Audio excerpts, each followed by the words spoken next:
নবীজি দয়াল নবীজি নুরানি জবান মোবারক দিয়ে বলে দিয়েছেন, যারা আমার আশেক তাদের দুরূদ শরীফ আমি নবী নিজে শুনি। জোরে বলেন সুবহানাল্লাহ। তাহলে আমাদের নবীজি জীবিত নাকি মৃত? জীবিত। কারণ মৃত মানুষ কি কথা শুনতে পায়? না।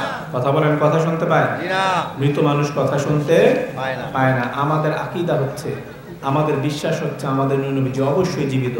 আর ওহাবীরা যারা বাতিল তারা বলে নবীজি মরে পচে গলে মাটির সাথে মিশে গিয়েছে। আরো জোরে ইন্নাল্লাহা তাআলা হারামা আলাল আরদি আন তাকুলা আজসাদাল আম্বিয়া ফানাবিয়ুল্লাহি হাইয়ুন ইউরুযাক। জোরে বলেন সুবহানাল্লাহ। ইবনে মাজাহ শরীফের হাদিস। আমাদের দয়াল নবীজি নুরানি জবান মোবারক দিয়ে বলে দিয়েছেন, ইন্নাল্লাহা তাআলা হারামা আলাল আরদি আন তাকুলা আজসাদাল আম্বিয়া। আল্লাহ পাক জমিনের জন্য হারাম করে দিয়েছেন কোন বডির নবীর বহুবচন কি? আম্বিয়া। শুধু আমাদের নবী না, সব নবীদের বডি মোবারক, শরীর মোবারক টাচ করাকে আল্লাহ জমিনের জন্য হারাম করে দিয়েছেন। এটা আমার কথা নাকি হাদিস শরীফ? হাদিস শরীফ। ফানাবিউল্লাহি হাইয়ুন, আল্লাহ নবী জীবিত। যারা বলেন সুবহানাল্লাহ। এখন আল্লাহ নবী জীবিত, এটা হাদিস শরীফে আছে কিনা? কথা বলেন আছে কিনা? ইউরজাক কি পায়? মাঝহুলে সিগা কি পায়? রিজিক পায়। রিজিক কি জীবিত মানুষের জন্য দরকার নাকি মৃত মানুষের জন্য? মনে করেন একটা মানুষ মারা গেল, দিনে সে বেশি খেত, পেটে ছিল, বেশি খাবার খেত, দুনিয়াতে যখন ছিল সে বেশি খাবার খেত। মনে করেন ডেইলি আমরা খাই 3 বেলা, সে ধরেন খেত 5 বেলা 6 বেলা। এরকম মানুষ আছে কিনা? বেশি খায়। তো ধরেন সে বেশি খেত, দিনে 5 বার 6 বার 7 বার 8 বার খেত। এখন সে মারা গিয়েছে সকাল 7টায়। মনে করে সে নাস্তা খায় নাই, নাস্তা খাওয়ার আগেই সে মারা গিয়েছে। এখন তার জানাজা হবে রাতের 10টায়, মাঝখান দিয়ে 15 ঘন্টা। কত ঘন্টা? 15 ঘন্টা। যে লোকটা 15 ঘন্টায় 5-6 বার খেয়ে ফেলতো, 2-3 ঘন্টা পর পর খেত, সেই লোকটা মারা যাওয়ার পর 15 ঘন্টাতে একবারও কি খাবার খেয়েছে? কথা বলেন, একবারও কি খাবার খেয়েছে? একবারও খাবার খায় নাই, কারণ সে মৃত, তার পক্ষে খাওয়া সম্ভব না। কিন্তু হাদিসে কি এসেছে? যে আল্লাহ নবীরা জীবিত এবং কি পায়?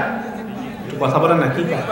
রিজিক পায়। বোঝা গেল নবীরা তাদের আল আম্বিয়াউ আহইয়াউন ফি কুবুরিহিম ইউসাল্লুন ইউহাজ্জুন। জোরে বলেন সুবহানাল্লাহ। প্রত্যেকটা নবী তার নিজ নিজ কবর শরীফে জীবিত। জোরে বলেন না সুবহানাল্লাহ। তারা কি করেন কবরে? নামাজ পড়েন। তারা কি করেন?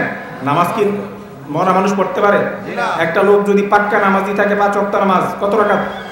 5 ওয়াক্ত নামাজ সে দুনিয়ার জমিনে পড়তো।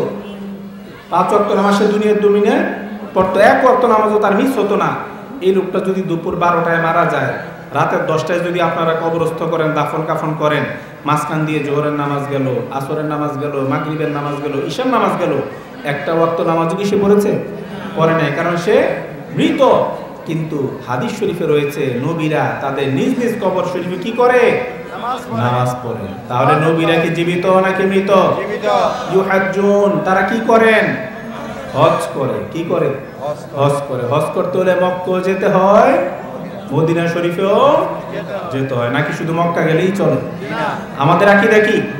মক্কা যেতে হয়, মদিনাও যেতে হয়। যেহেতু আমরা সুন্নি, আমরা আহলে সুন্নাত ওয়াল জামাতের অনুসারী, ঠিক কিনা?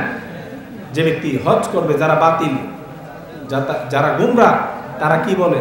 শুধু মক্কা গেলেই চলে, মদিনা যাওয়া লাগে না। একটু জোরে বলেন নাউযুবিল্লাহ। আরো জোরে। মান হাজ্জাল বাইতা ফালাম ইয়াজুরনি ফাকাদ জাফানি।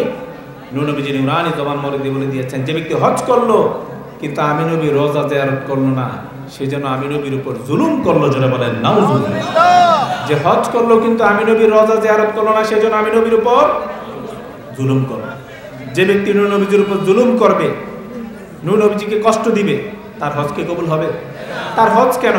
যে ব্যক্তি নূর নবীজির উপর জুলুম করবে, যে ব্যক্তি নূর নবীজিকে কষ্ট দিবে, তার হজ না, শুধু তার কোনো আমলই আল্লাহর দরবারে মঞ্জুর হবে না। সব আমল ধ্বংস হয়ে যাবে, ডেস্ট্রয় হয়ে যাবে, ঠিক কিনা?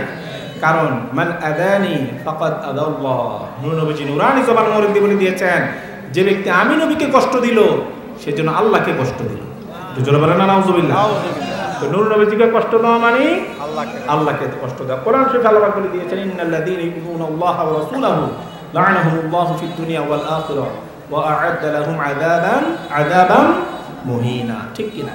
কোরআন শরীফে আল্লাহ বলে দিয়েছেন, ইন্নাল্লাযীনা ইউযুনাল্লাহা ওয়া রাসূলাহু, যারা আল্লাহ এবং আল্লাহর রাসূলকে কষ্ট দিবে, লা'নাহুমুল্লাহু ফিদ দুনিয়া ওয়াল আখিরাহ, দুনিয়াতেও তাদের উপর আল্লাহর লানত, আখিরাতেও তাদের উপর আল্লাহর লানত। ওয়া আ'আদ্দা লাহুম আযাবান মুহিনা, এবং তাদের জন্য রয়েছে যন্ত্রণাদায়ক কঠিন আযাব। জোরে বলেন নাউযুবিল্লাহ।